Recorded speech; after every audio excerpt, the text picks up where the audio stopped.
একজন পাপী মন ফেরালে তাকে নিয়ে দেবদূতদের মধ্যেও আনন্দের সাড়া পড়ে যায়। লোকরচিত মঙ্গল সমাচার 15 অধ্যায় 1 থেকে 32 পদ। যিশুর বাণী শুনবার জন্যে পাপীদের গভীর আগ্রহ।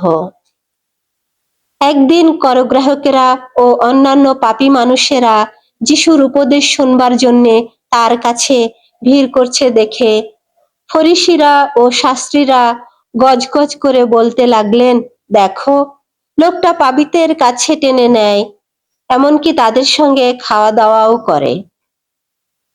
তখন যিশু তাদের লক্ষ্য করেই এই উপমা কাহিনীটি বললেন। মনে করুন, কারো 100টি ভেড়া আছে। এখন সে যদি এদের একটিকে হারিয়ে ফেলে, তাহলে বাকি 99টিকে প্রান্তরে ফেলে রেখেই ওই হারানো ভেড়াটিকে না পাওয়া পর্যন্ত সে কি তার খোঁজে ঘুরে বেড়ায় না? তাকে খুঁজে পেলে সে মহা আনন্দে তাকে নিজের কাঁধে তুলে নেয়। তারপর বাড়ি গিয়ে তার যত বন্ধু বান্ধব ও প্রতিবেশীকে একসঙ্গে ডেকে সে বলে, তোমরা আমার সঙ্গে আনন্দ করো, আমার হারানো ভেড়াটিকে আমি খুঁজে পেয়েছি। আমি আপনাদের বলছি, তেমনি ভাবেই যাদের মন ফেরানোর প্রয়োজন নেই, এমন 99 জন ধার্মিককে নিয়ে স্বর্গে যত আনন্দ হয়, তার চেয়েও কিন্তু বেশি আনন্দ হয় যখন একজন পাপী মন ফেরায়।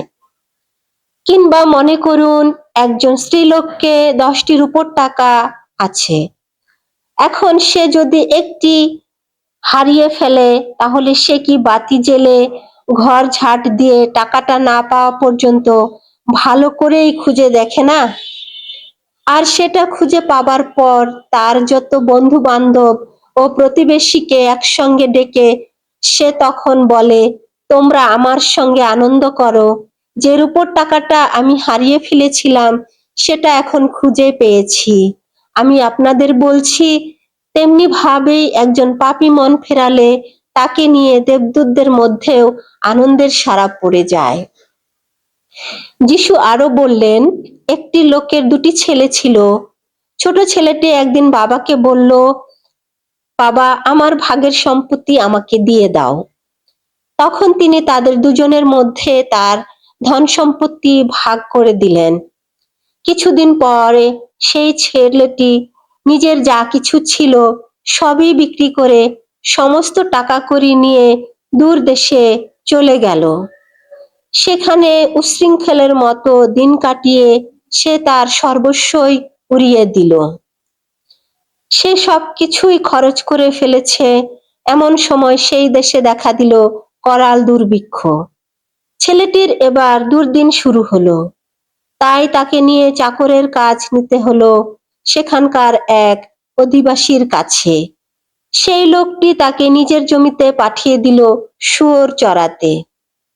ছেলেটির খুব ইচ্ছে হতো শুয়োরেরা যে শুটি খায় তাই খেয়ে সে তার পেট ভরাবে, কিন্তু তাও তাকে কেউ দিত না। তখন তার চেতনা হলো। সে বলল, বাবার ওখানে কত মাইনে করা লোক প্রয়োজনের চেয়েও বেশি খাবার পাচ্ছে, আর আমি কিনা এখানে খিদের জ্বালায় মরছি। আমি এবার এই জায়গা ছেড়ে বাবার কাছে যাব আর তাকে বলবো, বাবা, আমি ঈশ্বরের কাছে আর তোমার কাছে পাপ করেছি। আমি আর তোমার ছেলে বলে পরিচিত হবার যোগ্য নই।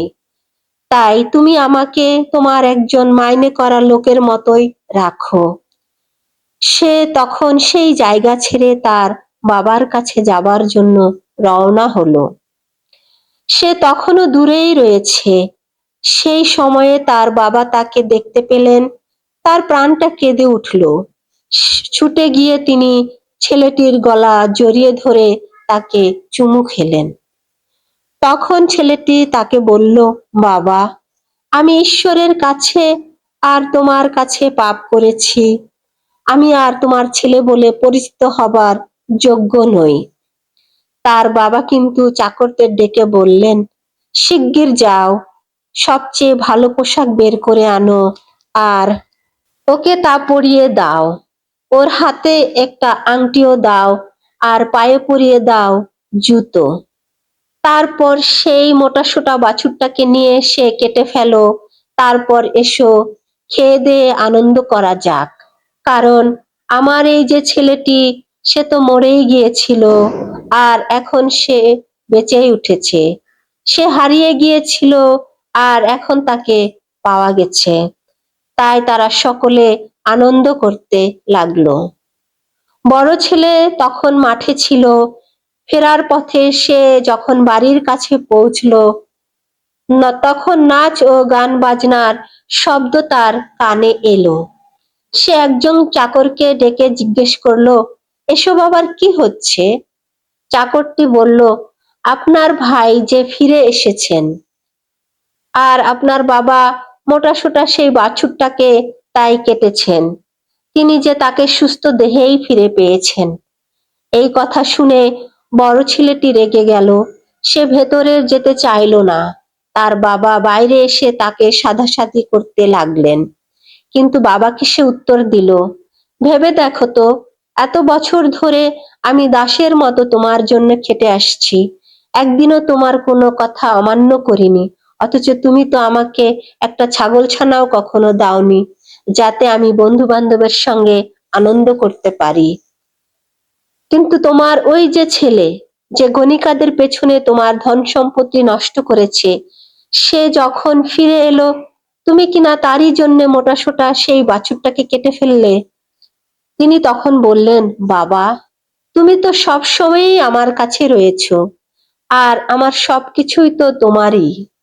কিন্তু তবু আনন্দ করো, উৎসব করাই উচিত ছিল। কারণ তোমার এই যে ভাই, সে তো মরেই গিয়েছিল, আর এখন বেঁচে উঠেছে। সে হারিয়ে গিয়েছিল, আর এখন তাকে পাওয়া গেছে। এই হলো প্রভুর বাণী। প্রভুর জয় হোক।